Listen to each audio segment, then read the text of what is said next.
सरस्वत्यै नमः। ओम श्री गुरुभ्यो नमः।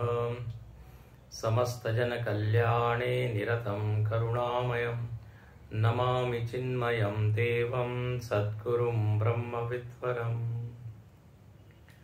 नीलाम्बुजश्यामलकोमलाङ्गं सीतासमारोपितवामभागं पाणौ महासायकचारुचापं नमामि रामं रघुवंशनाथम्। अतुलितबलधामं हेमशैलावदेहं धनुजवनकृशानुं ज्ञानिनामग्रगण्यं सकलगुणनिधानं वानराणामधीशं रघुपतिप्रियभक्तं वातजातं नमामि।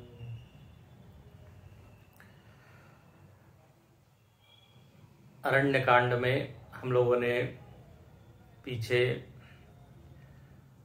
मंगलाचरण के 2 श्लोक देखे, जिसमें भगवान शंकर की वंदना है और दूसरे श्लोक में प्रभु श्री रामचंद्र जी की। अब गोस्वामी जी प्रारंभ करते हैं एक सोरठे से। वो कहते हैं, उमा राम गुण गूढ़ पंडित मुनि पावहि विरति, पावहि मोह विमूढ़ जे हरि विमुख न धर्म रति। जैसे हम लोगों ने पिछले सत्संग में ये बात कही थी कि इस अरण्य में अरण्य कांड में मोह का बड़ा वर्णन है। इसलिए प्रारंभ में ही सोरठे में ही गोस्वामी जी संकेत कर देते हैं कि भगवान की जो लीलाएं हो रही है उसको देखकर जो विमूढ़ लोग हैं वो तो बिल्कुल भ्रमित हो जाते हैं, मोहित हो जाते हैं। पावहि मोह विमूढ़, भगवान की लीला हो रही है। लीला दर्शन से वैसे तो आनंद होना चाहिए, प्रसन्नता होनी चाहिए, ज्ञान भक्ति वैराग्य सब जागना चाहिए। लेकिन यहां पर कहते हैं कि जो मूढ़ लोग हैं, मूढ़ नहीं बल्कि विमूढ़, विशेष मूढ़। और मूढ़ता का लक्षण क्या है? 2 लक्षण बताया। भगवान से विमुख है, भगवान की सत्ता को मानते नहीं, भगवान से प्रेम करते नहीं।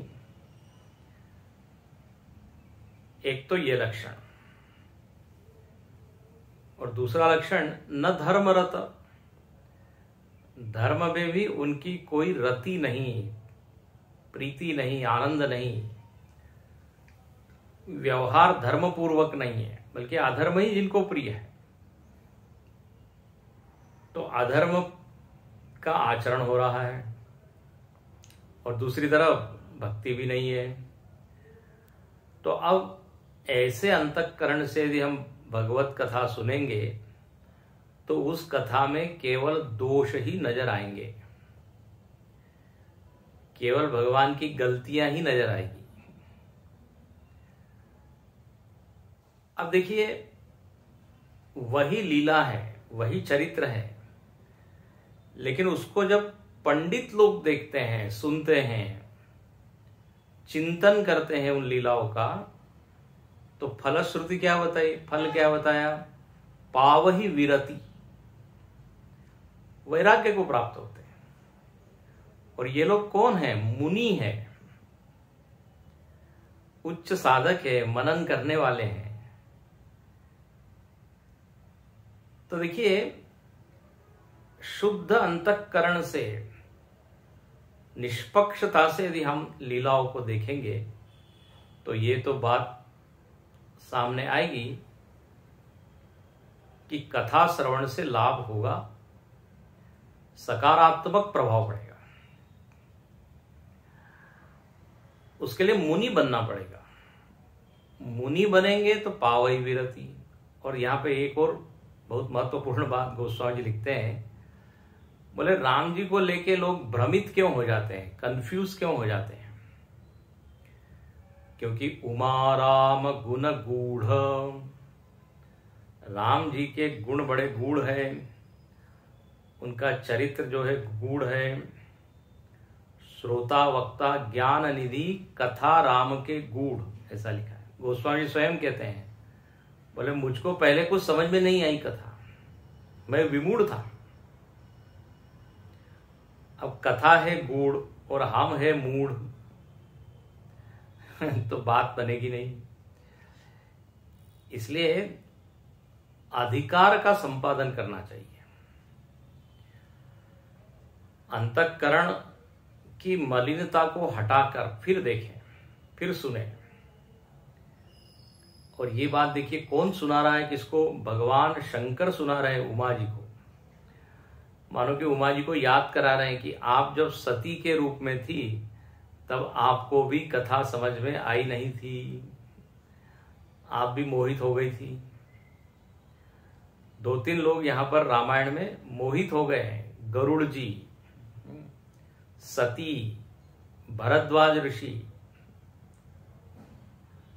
तीनों ने एक ही प्रश्न पूछा है कि राम जी के लक्षण तो सारे के सारे एक सामान्य व्यक्ति की तरह है, लेकिन सब लोग उनको ब्रह्म कहते हैं, परमेश्वर कहते हैं, ये क्या मामला है? आप जरा इसको क्लियर कीजिए, स्पष्ट कीजिए। तो इस तरह यहां पे 2 पंक्ति में 2 तरह के लोगों की चर्चा कर दी। राम कथा जन जन को पावन करने वाली है, कल्याण करने वाली है, बुध विश्राम, बुद्धिमान लोगों को विश्राम देने वाली है, सामान्य व्यक्तियों को उनका रंजन करने वाली, आनंद देने वाली है। इस कथा के ऊपर बड़े बड़े विद्वान लोग निरूपण करते हैं, प्रवचन करते हैं, और मूढ़ लोग जो है इसकी हंसी उड़ाते हैं। तो अब यहां पे मानो कि सावधान कर रहे हैं गोस्वामी जी कि भाई अब अरण्य कांड में आप प्रवेश कर रहे हो, अब इसमें ऐसी कुछ लीलाएं होगी जो हो सकता है आपको मोहित कर दे, आपको ऐसा लगे कि ये राम तो एक सामान्य पुरुष है, इसलिए सावधान किया, मुनि होकर आप सुनिए। अब यहां देखिए, पहला ही प्रसंग आता है जयंत मोह का। इसको थोड़ा गा लेते हैं, फिर देखते हैं। पुर नर भरत प्रीति मैं गाई, मति अनुरूप अनूप सुहाई। अब प्रभु चरित सुनहु अति पावन, करत जे बन सुर नर मुनि भावन। एक बार चुनि कुसुम सुहाय, निज कर भूषण राम बनाय।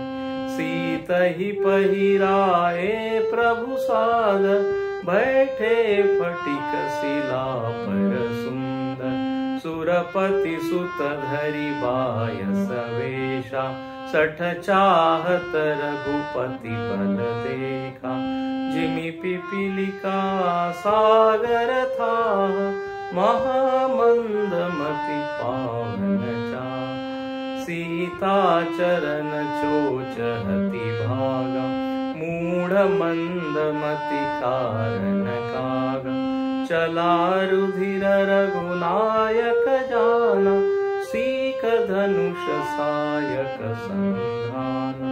अति कृपाल रघुनायक, सदा दीन पर नेह।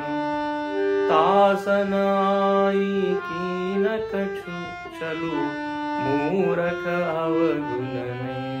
सियावर रामचंद्र की जय, पवन सुत हनुमान की जय। उमापति महादेव की जय, बोलो भाई सब संतन की जय।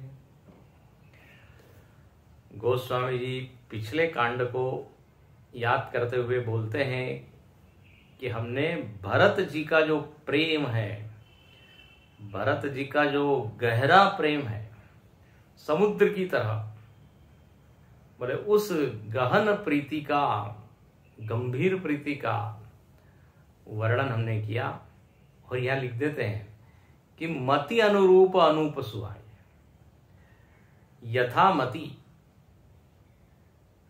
मतलब हमने जितना लिखा है उतना ही नहीं है, हमारी मति में जितनी बात समझ में आई, पकड़ में आई,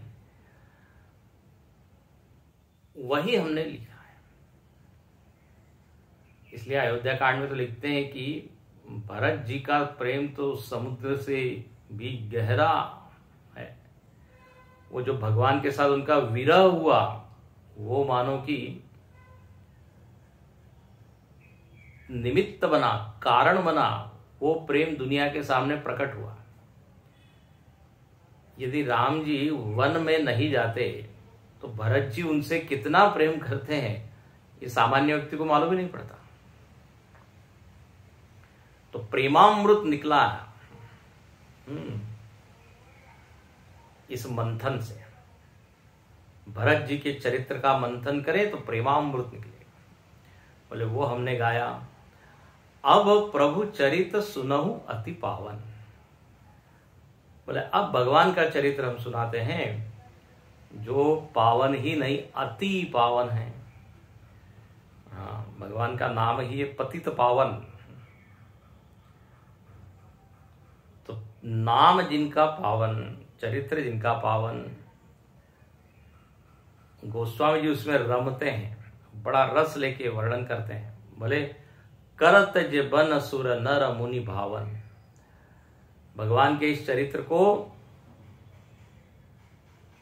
जो ऋषि मुनि लोग हैं उस चरित्र को गाकर प्रसन्न होते हैं, उनको भगवान के गुण भाते हैं। हम लोग बोलते हैं ना, ये जगह भा गई, ये वस्तु भा गई। भा गई मतलब अब बस इसको छोड़ने का मन नहीं, लगता है इसी के साथ रहे, इसी में रहे, इनका कभी वियोग न हो, इसको तो भा जाना। तो करत जे बन सुर नर मुनि भावन। अच्छा, बोले अब क्या हुआ चरित्र में सुनाइए। तो कहा एक बार चुनी कुसुम सुहाए। अब इस अरण्य कांड में वन में जितनी लीलाएं हुई है उसका वर्णन है। तो बोले वन में एक दिन, एक बार भगवान ने क्या किया, अपने हाथों से पुष्पों का चयन किया और उससे आभूषण बनाए, निज कर भूषण राम बनाए। स्वयं के हाथों से वेणी या कंकण इत्यादि हार फूलों से, और वो सीता जी को पहरा रहे हैं। सीता ही पहिराए प्रभु सादर, बहुत आदर से, बड़े प्रेम से। और ये लोग कहां बैठे हैं, तो बोले बैठे फटिक शिला पर सुंदर। आज भी यदि आप जाए चित्रकूट में तो वहां पे एक स्फटिक शिला बताई जाती है, मंदाकिनी के किनारे। तो उस स्फटिक शिला पर बैठे, एकदम वो चमकदार है, सामान्य शिला नहीं है, स्फटिक, जैसे स्फटिक शिवलिंग होता है। तो ऐसे उस शिला पर बैठे हैं और भगवान हार बना रहे, माला बना रहे हैं, सीता जी को पहना रहे हैं। मानो कि किसी ने गोस्वामी जी से पूछा कि भगवान वन में रह रहे हैं तो वन में इनका दाम्पत्य जीवन कैसा है, इसका भी जरा वर्णन कीजिए, चित्रण कीजिए। तो यहां पर वो प्रसंग है। एक भगवान जी पुत्र की लीला करते हैं, गुरु की लीला करते हैं, मित्र की लीला करते हैं। तो बोले आप पति की लीला कर रहे हैं, क्यों नहीं कर सकते जब सब लीला हो रही है। तो भगवान ने अपने प्रेम को अभिव्यक्त किया है। देखिए, दाम्पत्य जीवन सफल तभी होता है जब आपस में प्रेम हो। विवाह के पहले जो प्रेम होता है उससे ज्यादा महत्वपूर्ण विवाह के बाद का प्रेम है। यदि घर को टिका के रखना है, संसार में सफलता प्राप्त करना है, तो विवाह पश्चात प्रेम गाढ़ा होना चाहिए, उसमें दृढ़ता होनी चाहिए। यहां पे भगवान देखिए लीला करके दिखाते हैं। बोले देखिए, सीता जी को तो वन गमन की आज्ञा हुई नहीं थी, स्वयं वो आई है तो कितना बड़ा त्याग किया है। संसार में यदि रहना है, घर गृहस्थी में रहना है, तो सबको त्याग करना पड़ेगा। जितने घर के सदस्य हैं, भाई भाई के लिए त्याग करे, पुत्र पिता के लिए त्याग करे, पति पत्नी के लिए, पत्नी पति के लिए, त्याग प्रधान है। सब जब त्याग करते हैं अपने अपने आग्रह का, अपने अपने इच्छाओं का, तो फिर वहां संगठन एक बना रहता है। घर भी एक संस्था है, एक से ज्यादा जहां मेंबर हो वो संस्था हो गई। तो रामायण में इसका संकेत बार बार किया गया। अयोध्या कांड में भी आप देखते हैं कि भरत जी और राम जी दोनों त्याग के लिए तैयार हैं, दोनों कुर्सी छोड़ रहे हैं। लक्ष्मण जी ने घर छोड़ा। अब उर्मिला जी को थोड़ा देखो कष्ट तो हुआ होगा, लेकिन उन्होंने भी त्याग किया, उन्होंने अपना आग्रह नहीं किया। सुमित्रा जी ने तो कहा लक्ष्मण जी को कि तुम्हारे लिए ही भगवान वन जा रहे हैं, सेवा का इससे बढ़िया अवसर नहीं मिलेगा। तो सीता जी ने त्याग किया। भगवान अपने हृदय में छिपे हुए प्रेम को व्यक्त करना चाहते हैं, और इस समय यहां कोई भी नहीं है, लक्ष्मण जी भी नहीं है। तो भगवान इस क्रिया के द्वारा और पुष्प रूपी क्या वस्तु के द्वारा अपना प्रेम व्यक्त कर रहे हैं। देखिए, ये प्रेम एक ऐसी चीज है जो अमूर्त है, दृश्यमान नहीं है, प्रत्यक्ष नहीं है। सामने वाले के प्रति हमारा प्रेम है, ये उसको जब तक आप क्रिया नहीं करोगे, जब तक कुछ वर्तन व्यवहार नहीं होगा, तब तक उसको मालूम नहीं पड़ेगा। प्रेम को अभिव्यक्त करने के दो साधन है, द्रव्य और क्रिया। हम लाख कहते रहे कि नहीं हम तो आपसे प्रेम करते हैं, वो कहेगा हमने तो कभी जाना नहीं, समझा नहीं। अब पुत्र कहे कि पिताजी मैं आपको बड़ा प्रेम करता हूं, लेकिन कभी उसने नमस्कार नहीं किया, कभी कुछ आदर नहीं दिया, कभी कुछ वस्तु नहीं दी, तो कैसे जानेंगे पिताजी? और उल्टा भी हो सकता है, पिताजी के मन में प्रेम है पुत्र के प्रति, लेकिन कभी वो अभिव्यक्त ही नहीं हुआ। अरे बोले मेरे बेटा है तो बेटे को तो समझना ही चाहिए मैं प्रेम करता हूं। अंग्रेजी में कहते हैं टेकन फॉर ग्रांटेड। तो ऐसा नहीं होता, इसलिए प्रेम को व्यक्त करना चाहिए वाणी से, वस्तु से। यदि हम ये क्रिया न करें तो हो सकता है हमारा प्रेम धीरे धीरे सूख जाए। होता ही है ऐसा।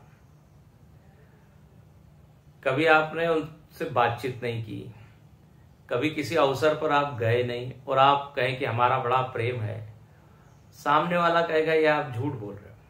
प्रेम की अभिव्यक्ति भी तो होनी चाहिए ना। हम कहे गुरुदेव के प्रति हमारी बड़ी भक्ति है, लेकिन कभी हमने पूजा नहीं की, उनकी आज्ञा को नहीं माना, तो ये तो केवल शाब्दिक बात हो जाएगी। इसलिए गीता जी में भगवान कहते हैं यदि तुम अपनी भक्ति को व्यक्त करना चाहते हो तो पत्रम पुष्पम फलम तोयम, कुछ तो भी दो। प्रयच्छति शब्द लिखा है, जो देता है, बोले मैं उसको ग्रहण करता हूं, मैं समझ जाता हूं कि हाँ ये मेरे को मानता है, मेरे से जुड़ा हुआ है, नहीं तो मैं कैसे जानूं? अर्जुन के प्रति भगवान का प्रेम है तो भगवान उसको व्यक्त करते हैं, गीता सुनाते हैं। देखिए, तो यहां पर भी भगवान ये प्रेम, प्रीति, पत्नी के प्रति जो है एक लगाव, उसको जो है वो प्रकट करके मानो कि सबको संदेश देते हैं। तो निज कर भूषण राम बनाए। क्रिया मानो कि एक वाहन है, वस्तु वाहन है, उसके ऊपर प्रेम आरूढ़ होकर सामने वाले के अंतःकरण तक पहुंचता है। जैसे हम किसी का जन्मदिन मनाते हैं तो मित्रों का, तो हम कुछ ले जाते हैं, गिफ्ट, भेंट, उपहार, फोन करते हैं। अभी एक बार ऐसे ही हुआ, एक हमारे अपने मिशन के ही है सदस्य, उनको हमने फोन किया, तो बोले स्वामी जी आप तो हमको कभी याद ही नहीं करते। हमने कहा हम आपसे बड़ा प्रेम करते हैं, आपको याद करते हैं। बोले कभी तो कोई मैसेज नहीं, कोई फोन नहीं। अब उनको कैसे समझेगा? इसलिए एक ये अमूर्त भाव को आधार देना चाहिए, कोई स्थूल वस्तु। इसलिए पूजा का विधान बताया गया है। बस भगवान सबके हृदय में, भगवान व्यापक है, ऐसे कहने से बात नहीं बनती कुछ। तो सीत ही पहिराए प्रभु साधन। अब देखिए सारे संबंधों की बात है, यहां पति पत्नी का है, जैसे मैंने कहा पिता पुत्र, माता पुत्र, भाई बहन। अब रक्षाबंधन के दिन देखिए, जो दोनों का संबंध है वो संबंध अधिक दृढ़ हो जाए, इसलिए क्रिया की जाती है, राखी बांधी जाती है। सारे जितने अपने पर्व है उसका कोई ना कोई एक प्रयोजन है। तो यहां पर कहा कि जब इस तरह से भगवान पहना रहे थे पुष्पों के द्वारा निर्मित आभूषण, तो इस दृश्य को देखा किसने? सुरपति सुत धरि बायस वेशा। सुरपति, सुर मतलब देवता, देवताओं का पति मतलब इंद्र, और इंद्र का पुत्र। यहां पर गोस्वामी जी से किसी ने पूछा, महाराज इतना बड़ा शब्द आपने लिख दिया, सुरपति सुत, सीधा लिख देते ना जयंत। बोले नहीं नहीं, ये राम जी की परीक्षा करना चाह रहा है, राम जी को एक सामान्य जीव मान रहा है, मूढ़ है, हरिविमुख है, इसलिए मैं नाम नहीं लेता। और बड़ा बोल देते हैं, सठ है, सठ, आगे लिखा मंदमती, मंदमती नहीं महामंदमती। महामंदमती, सठ, ये सब विशेषण है। अब ये जयंत जो है क्या सोचता है कि ये राम जी रावण को मारेंगे, निकले तो है रावण को मारने के लिए, लेकिन बताइए यहां आप श्रृंगार रस में डूबे हुए, क्या वास्तव में ये वीर है? वास्तव में ये भगवान है?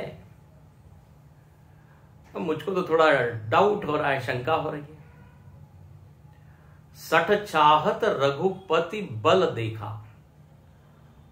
बोले भगवान का जरा बल में देखता हूं।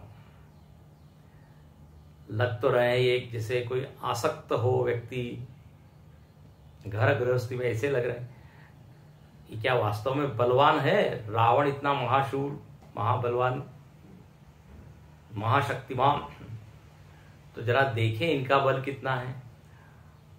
और कहते हैं अभी इनके पास धनुष बाण नहीं है, तो यदि वास्तव में इनके पास कोई बल होगा तो प्रकट होगा, और यदि सामान्य जीव होंगे तो मालूम पड़ जाएगा, तो रोने लगेंगे। तो मैं अब परीक्षा करता हूं।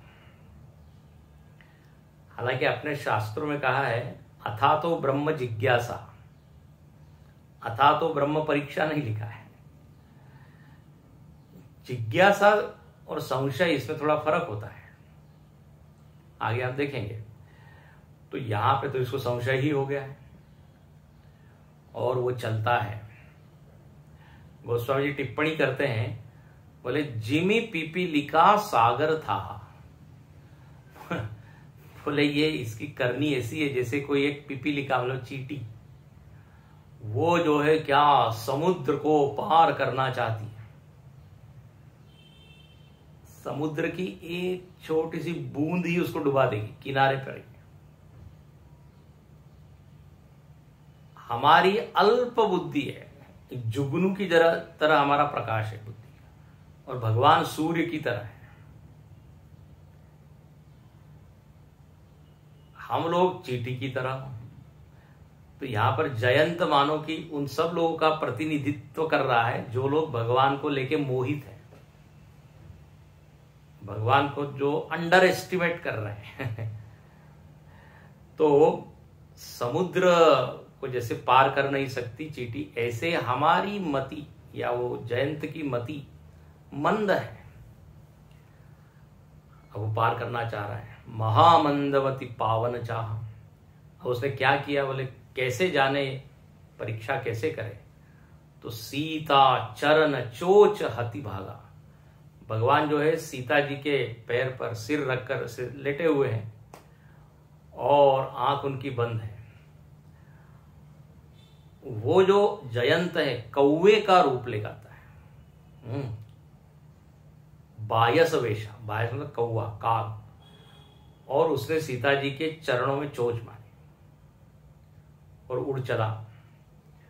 सीता जी बिल्कुल हिली नहीं, क्योंकि बोले इससे भगवान के नींद में खलल हो, बाधा होगी, खलल पड़ेगी जिसको कहते। तो सीता जी ऐसी बैठी है, लेकिन जो रक्त है उस रक्त का स्पर्श भगवान को हुआ। तो भगवान ने एकदम आंखें खोली, बोले गीला गीला क्या लग रहा है। चला रुधिर रघुनायक जाना। भगवान ने देखा, अरे ये तो रक्त है। और किसने ये समझा, यहां शब्द जानबूझ के दिया, रघुनायक, रघुकुल का नायक, जो कि सामान्य व्यक्ति नहीं है। नायक मतलब लीडर, नायक राजा। तो बोले गोस्वामी कहते हैं कि भगवान ने तुरंत ही क्या किया, एक घास का तिनका, जिसको सरकंडा कहते हैं, सीक कहते हैं, उसको उन्होंने निकाला, जमीन से एकदम उखाड़ा। और कहीं कहीं लिखा है कि धनुष तो था नहीं, सीक धनुष सायक संधान।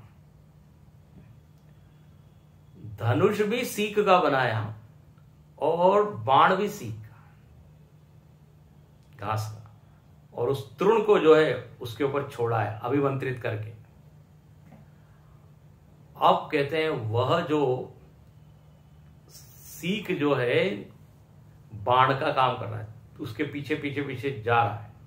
अब कौवा जो है ये उड़ रहा है इधर उधर इधर उधर। अच्छा, उसको लगा कि थोड़ी देर के बाद ये जो सीक है वो गिर जाएगा, लेकिन कुछ नहीं, पीछे पीछे आ रहा है। कहां कहां वो घूमते रहा। यहां गोस्वामी टिप्पणी कर देते हैं कि अति कृपाल रघुनायक सदा दीन पर नेह, तासन आई कीन छलू मूर्ख अवगुण गे। अरे बोले भगवान तो अत्यंत कृपालु है, दीनों पर स्नेह करने वाले हैं। बताइए, ऐसे इतने बढ़िया सुंदर करुणा निधान भगवान की परीक्षा करने पहुंच गया है। अवगुणों की खान है ये, छल किया उसने। अभी उसको मालूम नहीं है कि भगवान एक घास के तिनके से भी मार सकते हैं। तृणम अपि वज्री कर्तुम भवती, भगवान शंकराचार्य जी ने केनोपनिषद में लिखा कि भगवान एक तृण को भी वज्र के जैसा कठोर कर सकते हैं। कर्तुम अकर्तुम अन्यथा कर्तुम शक्नोति, ऐसा वैसा दोनों कर सकते हैं। मूक होई वाचाल पंगु चढ़ई गिरिवर गाना। अब ऐसे भगवान को बताइए परेशान कर रहा है। अप्रेरित मंत्र ब्रह्म सर धावा। और क्या हुआ? प्रेरित मंत्र ब्रह्म सर धावा, चला भाजी बायस भय पावा। धरि निज रूप गयौ पितु पाहि, राम विमुख राखा तेहि नाहि। भानिरास उपजी मन त्रासा, जथा चक्र भय ऋषि दुर्वासा। ब्रह्म धाम शिवपुर सब लोका, फिरा श्रमित व्याकुल भय शोका। काहू बैठन कहा न होई, राखी को सकई राम कर द्रोही।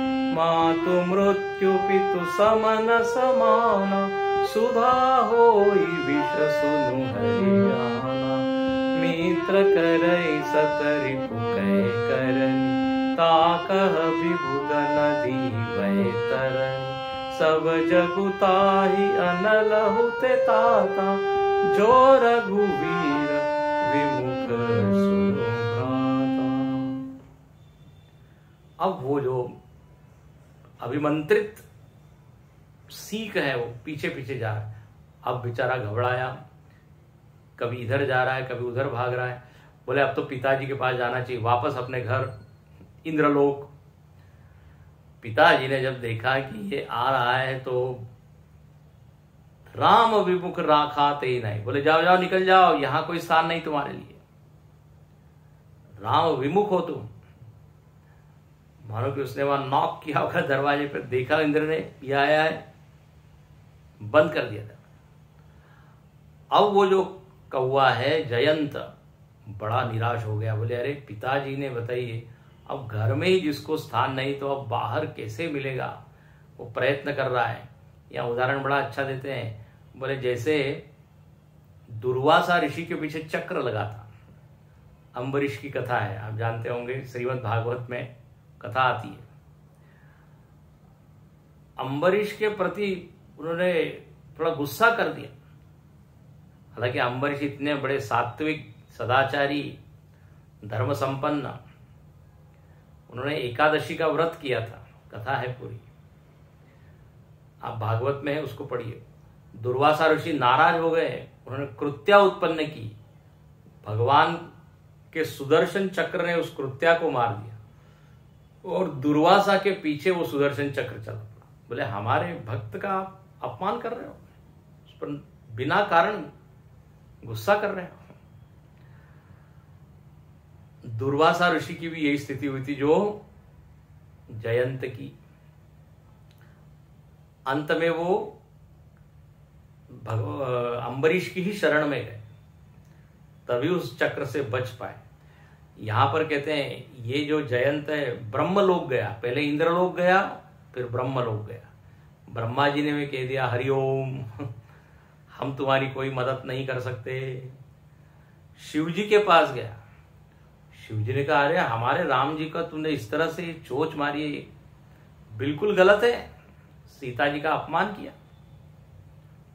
फिरा श्रमित व्याकुल भयसो का, वो भी वहां से निराश होके, भयभीत होके, व्याकुल होके गया। अब बेचारा इधर उधर भटक रहा है।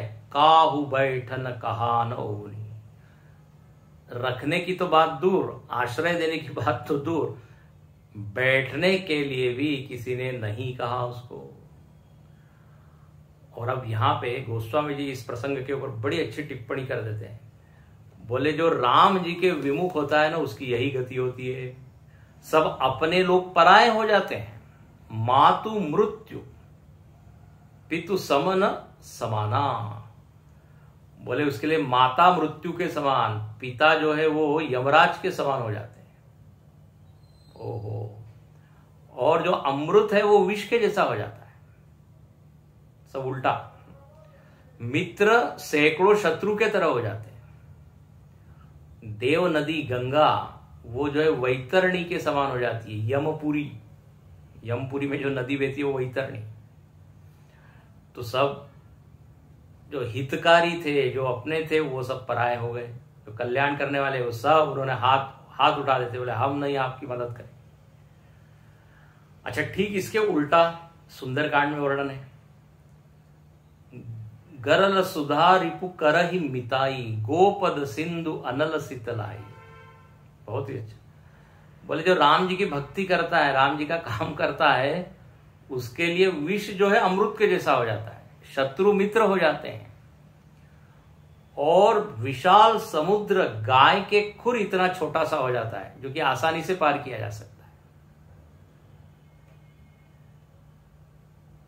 मीराबाई के लिए देखिए विष क्या हो गया, अमृत हो गया, विष के कारण वो मरी नहीं। प्रहलाद जी के लिए अग्नि जो है वो शीतल हो गई। तो जो राम सम्मुख है, भगवान उनका रक्षण करते ही है। योगक्षेमम वहाम्यम, केयर करते हैं। मतलब इसने सब कुछ मेरे लिए छोड़ा है, त्यागा है, तो मेरा कर्तव्य है।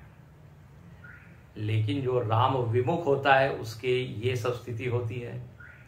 सब जगु ताहि अनल हुते ताता, जो रघुवीर विमुख सुनु भ्राता। जो रघुवीर विमुख होता है उसके लिए सारा जग अग्नि के समान गरम गरम जलाने वाला हो जाता है। रावण की लंका देखिए ना, पूरी जल गई, जिधर देखो हाहाकार। आप कहते हैं जयंत बड़ा निराश हो गया, बोले शायद संत ही कुछ हमको शरण दे पाइए, देवता लोग तो कुछ नहीं कर पा रहे हैं।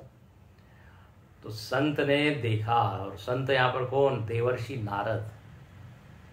नारद देखा विकल जयंता, विकल व्याकुल जयंत को जब देखा है तो लागी दया कोमल चित संता। नारद जी को दया आ गई, क्योंकि नारद जी संत है, और संत का लक्षण क्या है? तो बोले संत हृदय नवनीत समाना। इसका हृदय नवनीत के समान कोमल, लिखते हैं कोमल चित संता।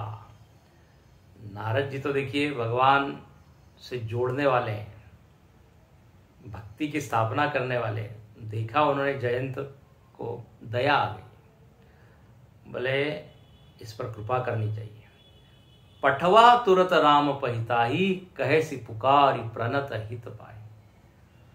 वो कहता है तुम परेशान हो, इस परेशानी का उपाय एक ही है, वापस तुम भगवान के पास जाओ, उनकी ही शरण लो, उनसे क्षमा मांगो, अब आगे ऐसी गलती नहीं होगी, और मुझको ज्ञान हो गया आप कौन हैं।